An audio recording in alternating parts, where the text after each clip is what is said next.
Você sempre faz a reunião de briefing com os seus noivos, mas ainda se pergunta, puxa, será que eu estou fazendo as perguntas certas? Será que eu não preciso me aprofundar um pouco mais? Será que eu preciso me aprofundar um pouco menos?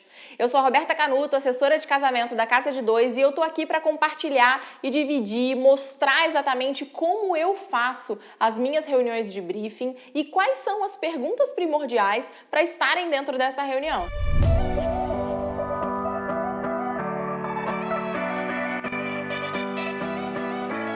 Essa é a primeira reunião que a gente faz logo depois do contrato assinado com os noivos. Logo, tem 1 milhão de perguntas que a gente precisa fazer para realmente conhecer esses noivos. Só para você ter uma ideia, dentro do meu template de reunião de briefing eu tenho mais de 120 perguntas. Para ser bem preciso, são 126 perguntas que eu faço. Essa reunião demora de 2h30 a 3 horas, depende muito do perfil dos noivos.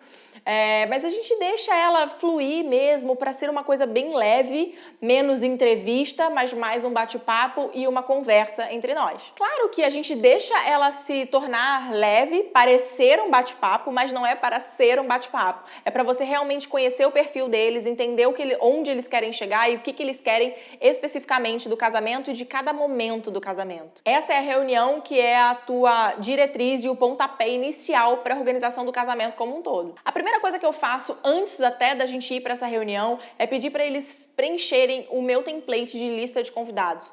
Por que eu faço isso? Porque muitas vezes, é a primeira vez que eles vão colocar realmente num papel, numa planilha, quem são os convidados deles. Então eles vão colocar lá, vão preencher, colocar todo mundo e daqueles 300 viraram 430 pessoas.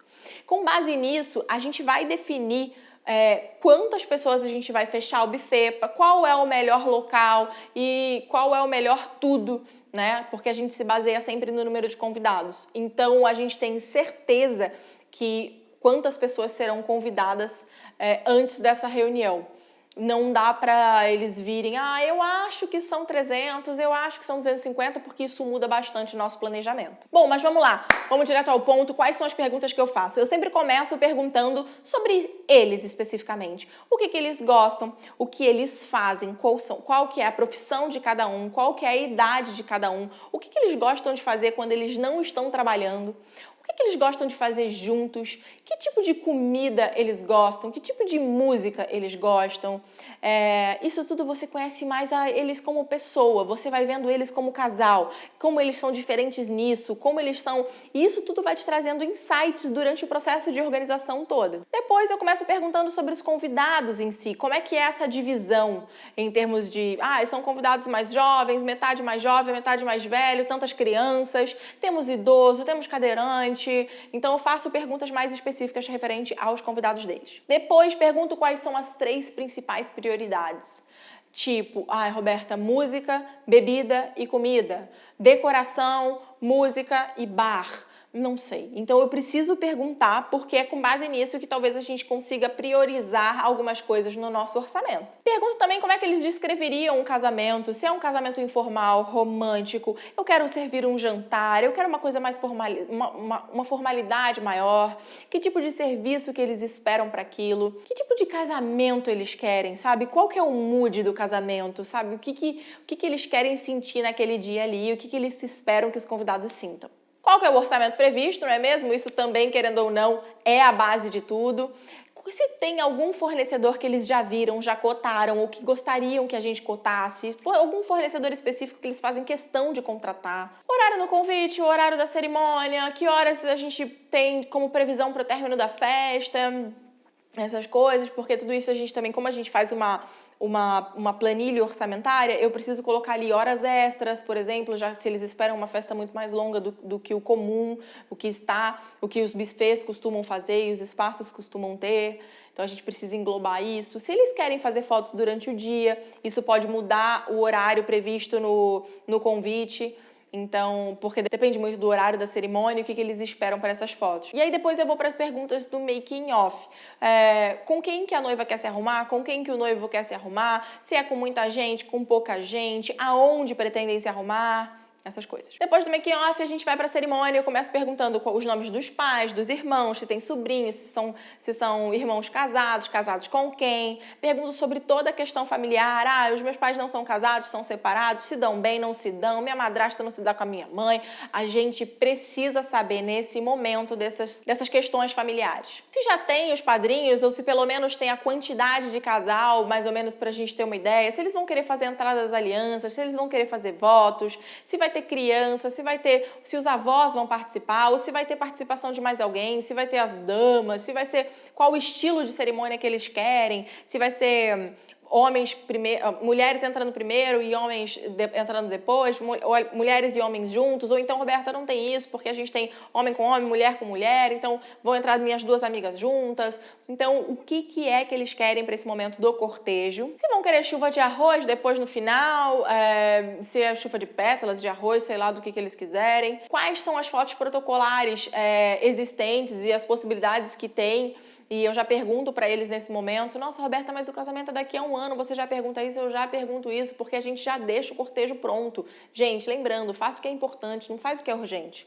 Quer padrão para as madrinhas, para os padrinhos, vão ter todos os mesmos vestidos, vão ter os padrinhos vão alugar o traje em algum lugar, isso influencia se você vai precisar indicar algum lugar para esses padrinhos alugarem o traje, para ela definir onde vai ser esse local. Para os pajens a mesma coisa, pajens e daminhas, né, para as crianças. E como vai ser a música da cerimônia? Eu quero música mecânica, eu quero música ao vivo, é um duo, é um coral, é voz e violão? O que eles esperam? E aí, então, finalmente a gente chega na festa. Eu começo explicando para eles como é que funciona um pouquinho do protocolo que a gente costuma fazer aqui em São Paulo, que é o local onde eu mais trabalho. Como costuma funcionar as entradas, os padrinhos no centro, faz o brinde, depois o agradecimento, depois a dança, se eles querem fazer foto na mesa de doces, na mesa do bolo, se querem fazer esse brinde, se querem os padrinhos no centro ou não. Então eu sempre pergunto se eles querem isso ou não, pra gente realmente fazer com que esse casamento se torne genuíno. Se eles querem que o DJ anuncie ou não, eu acho que aqui menos o meu gosto e mais o gosto deles, então por isso a gente sempre pergunta. Obviamente muitas vezes eles não sabem responder muitas perguntas, eles acabam pedindo a nossa opinião. A gente dá a opinião de acordo com o que a gente vai sentindo ali, né? Porque mais do que a minha opinião, eu procuro dar a opinião em cima de uma referência deles, em cima daquilo que faz sentido para eles.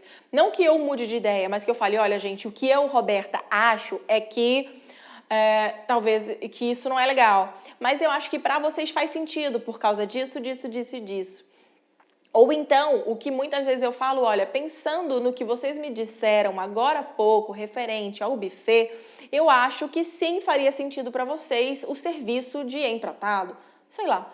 Então, a gente sempre pensa muito no que os noivos querem, no que eles desejam para conseguir trazer de forma harmoniosa esses desejos, inclusive essas respostas dentro da reunião de briefing. Se vai ter gravata, contato para algum imprevisto, né? Se a gente vai contratar hora extra, se a gente precisa falar com alguém, se a gente pode tomar essa decisão por nossa conta ou não. Qual vai ser o carro de sobras e por aí vai, gente. Como eu falei, são mais de 120 perguntas, tem perguntas pra caramba, mas só para resumir, então a gente faz primeiro perguntas gerais, depois referente ao making off, depois cerimônia e depois sobre a festa. Depois disso eu pergunto o que eles esperam de cada um dos itens do casamento. Por exemplo, o que eles esperam do local do casamento? O que tem que ser? Quais são as premissas principais? Depois do buffet, da decoração, quais são os pontos principais da decoração? Eu gosto de decoração colorida, uma decoração mais clássica, uma decoração branco e verde. E ter uma decoração mais clássica não significa que o casamento será clássico. A gente pode inovar em outras frentes, a gente pode inovar na cerimônia, a gente pode inovar nas músicas escolhidas,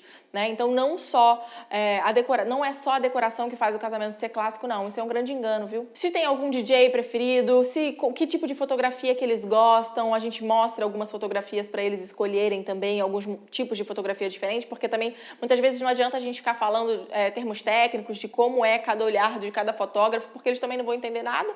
Então a gente apenas mostra o que eles gostam mais para a gente poder indicar certo. E aí pergunto também sobre alguns detalhes, tipo carrinho de guloseimas, cabine de fotos, letreiros luminosos, acabam trazendo algumas ideias diferentes que eles nem pensaram e que pra gente é tão básico porque a gente vê tanto, mas que pros noivos não é. Então você precisa estar preparado para responder as perguntas, não dizendo a sua opinião exatamente, eu acho Y, eu acho Z, mas sim se faz sentido para aquele casal e como faria sentido para eles. Ou então, qual que é o resultado fazendo X e qual que é o resultado fazendo Y. Assim fica muito mais fácil para eles decidirem alguma coisa. Como, por exemplo, a gente tem 2 tipos de cumprimentos na cerimônia. E aí eu sempre pergunto, gente, a gente tem esses 2 modelos, como vocês gostariam de fazer?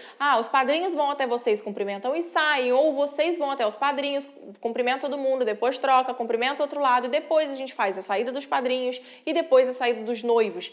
E eles falam, nossa, não sei, o que você acha? Eu não vou falar, eu acho que o outro é mais legal.